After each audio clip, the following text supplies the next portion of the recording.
This is the city of Perth in Australia, and I'm standing on the sidewalk of St. George's Terrace looking at the modest high-rise buildings. It is probably the busiest and most recognizable street in the city. It's the first week of August, and Perth, being in the southern hemisphere, it's winter time, and let's just say it's sufficiently cold. Just about 200 meters from here is the Supreme Court of Western Australia, as well as the Perth City Council. And right beside me is an obelisk.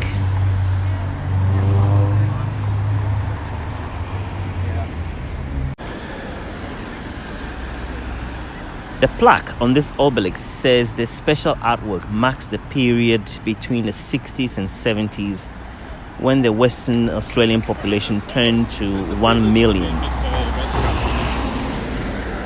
Today, of course, the population of the state has more than doubled, and in 2018, it stands at more than 2.5 million. The entire country, or the continent of Australia, is much more, especially today. Today, the 7th of August 2018, is special in Australia because, according to the Australian Bureau of Statistics, the country's population will hit exactly 25 million.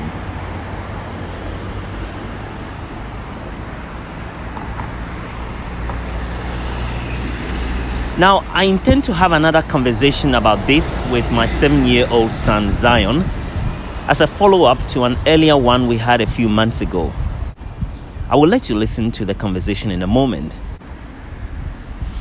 But I have to first tell you what was remarkable about that conversation. See, it was a general conversation at home which veered into demographics. So I told my son what the estimated population of Australia was.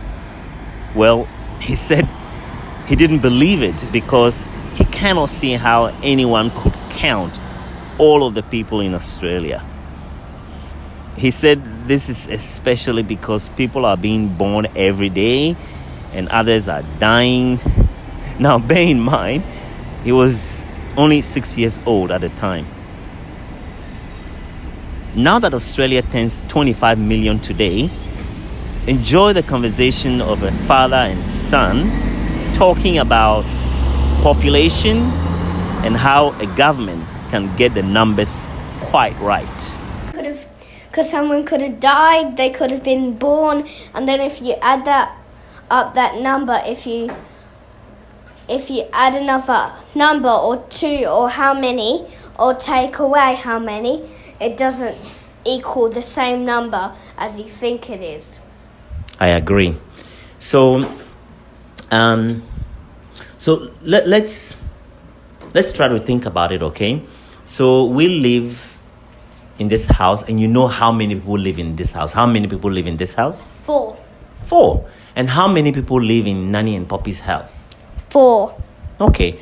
How about Auntie Karina and Uncle Dave? If you go to their house, how many people live in their house? 4. 4. Wow. That's interesting. Which other family do you know? The Sebastian. You know Sebastian and his family. How many people live in that house? 4. 4. Wow. How about Cohen? How many people live in their house?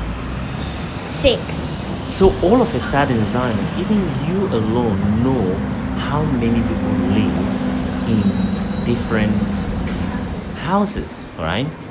The Australian government also knows how many people live in houses all over Australia.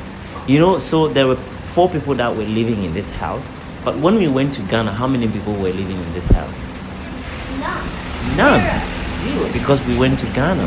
So there are times when you will know the number, but it may not always be accurate because people are going in and coming out. And like you said, some people are being born and others, and some people are dying, right?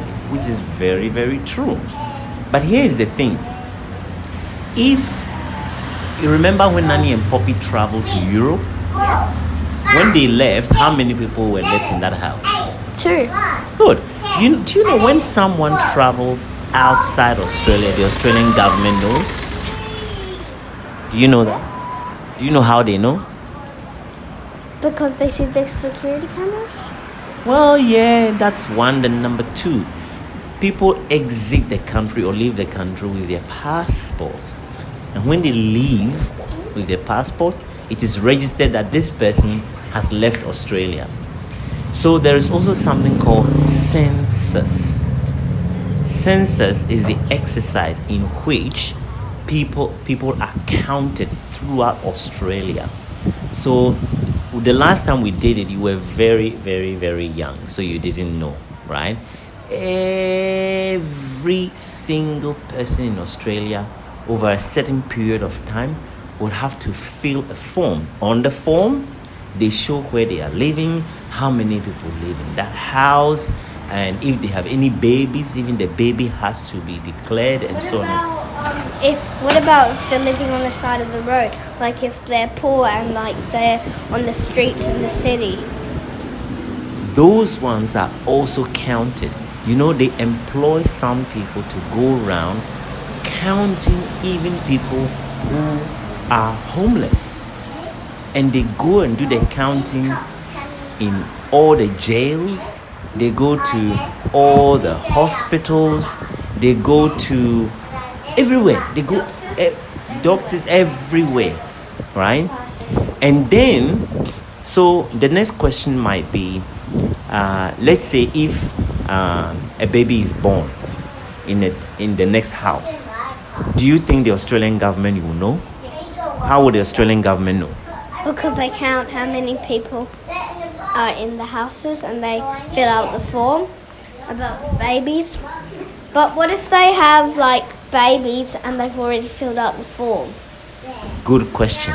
So what happens is the counting or the statistics, the information is gathered every single day. For example, when a baby is born today, most of the time, where is the baby born? Usually in the hospital? Yeah.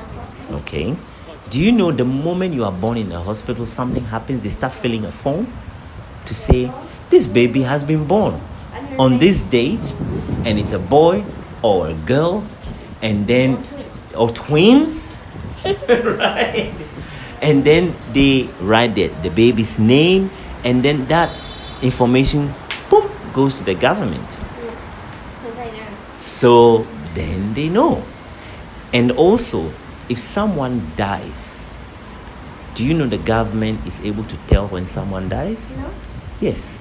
When someone dies, by law, you know, like that died, very sadly last year. When a person dies, there's a law that says you must report the death on a document which is sent to the government. So there is an organization called the Births, Deaths, and Marriages.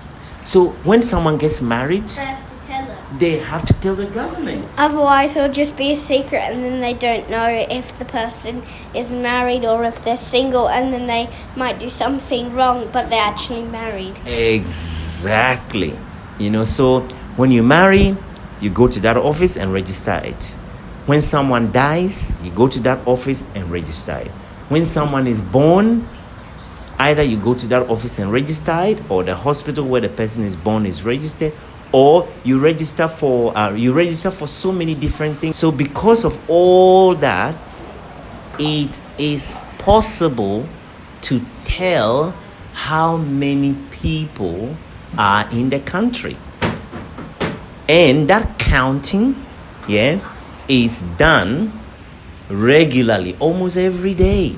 So the organization that keeps track of that is called the Australian Bureau of Statistics. Can you say that? Australian Bureau of Statistics. Yeah. So statistics is a lot of information and how. Daddy, I already forget out. Sure, no problem. But you're not feeling cold, are you? No. That's good. Yeah, so that's how come That's how come we can tell. So I'm downloading the app for the Australian Statistical, or the Australian Bureau of Statistics, yeah. Okay. And I will show it to you. I'll show you a lot more information. For example, they can tell how many people in Australia are 60 years old. Really? Yeah, they can They tell. have to tell how old they are as well. They can, yeah. So that the government knows that I'm 6 years old and I'm going to turn 7. They know how many people are below the age of 10 all over Australia. They know how many people, yeah, like you, and they know how many people are above the age of 60 or 70 in all of Australia, like Poppy. You know, so it's really, really fascinating.